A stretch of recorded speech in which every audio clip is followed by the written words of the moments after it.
नमस्कार, महाराष्ट्र लोक न्यूज मध्ये मी संपादक सतीश जगताप आपलं स्वागत करतोय।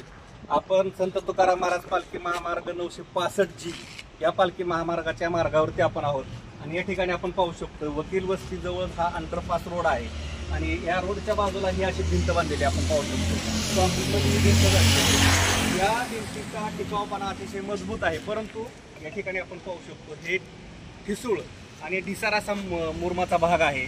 या ठिकाणी अशाच प्रकारची भिंत होणं अतिशय गरजेचं होतं, परंतु या ठिकाणी आपण पाहू शकतो हे पूर्णपणे क्षरण होऊन ते या ठिकाणी ढासळू शकतं आणि भविष्यामध्ये याची मोठ्या प्रमाणावरती या ठिकाणी जीवितहानी सुद्धा होऊ शकते।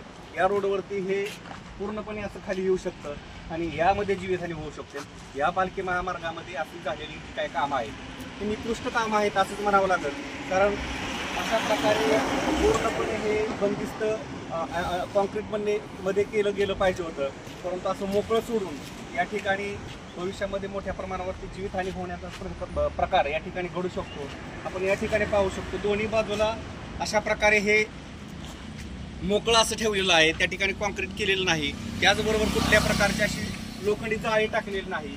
जाळी जर असेल तर हे ढासळलेलं त्या जाळीमध्ये येऊ शकतं आणि भविष्यामध्ये या ठिकाणी लोकांच्या अंगावरती ही भिंत पडणार नाही याचाही धोका त्या ठिकाणी त्या जाळीमुळे टळू शकतो।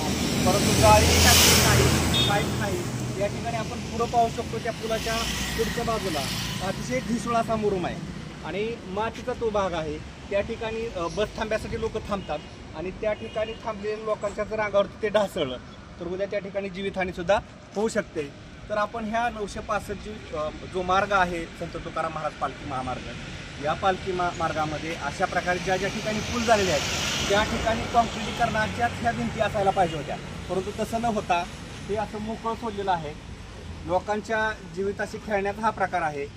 उद्या याच्यामध्ये काय लोकांच्या अंगावरती जर हे पडलं तर या ठिकाणी जीवितहानी ही 100% होणार आहे आणि असा प्रकार याच्याकडे प्रशासनाने थोडं लक्ष द्यायला हवं होतं, ते दिलं गेलेलं नाही। या ठिकाणी जाळी टाकायला पाहिजे होती, ती टाकलेली नाही, त्यामुळं हे धोकादायक असं हे काम झालेलं आहे असं म्हणावं लागेल। महाराष्ट्र लोक न्यूजसाठी मी संपादक सतीश जगताप, वकील वस्ती इंदापूर।